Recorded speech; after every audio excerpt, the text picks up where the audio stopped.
আসসালামু আলাইকুম। আমি কাউসার আহমেদ বলছি। আপনারা যারা পেটের সমস্যায় ভুগছেন, পেট নিয়ে অনেক ঝামেলায় আছেন, পেটে কামড় দিয়ে বাথরুমে যাচ্ছেন বারবার আর ভালো লাগতেছে না, তাদের জন্য আমি একটা নিয়ম অনুসারে একটা ওষুধ নিয়ে আসছি।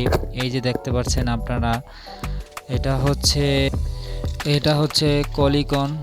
কলিকন ওষুধটা আপনারা খেয়ে দেখতে পারেন, পেটের উপকার আসবে।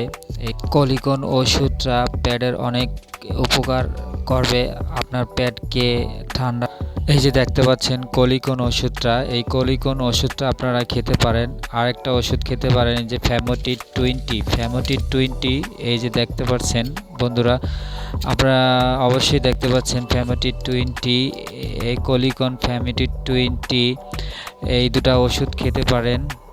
আপনারা পেটের নাভির নিচে যে মোচড় দিয়ে আপনার বাথরুম আসে, বারবার বাথরুমে যান, আপনারা খুব ঝামেলায় আছেন, প্রতিদিন এরকম বাথরুমে যেতে যেতে আর ভাল লাগে না। তার কারণে আপনার আমি আবারও ভালো করে দেখাচ্ছি আপনাদের, যেন বুঝতে পারেন ভালো করে।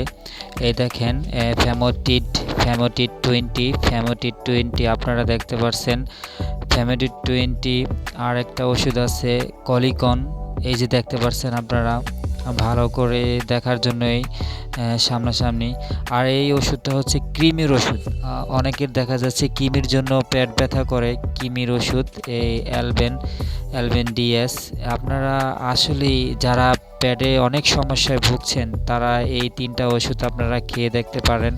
আপনাদের পেট মোচড় দিয়ে যে বাথরুমে যান, এটা আমার মনে হয় না আর এই ওষুধ খাওয়ার পরে থাকবে।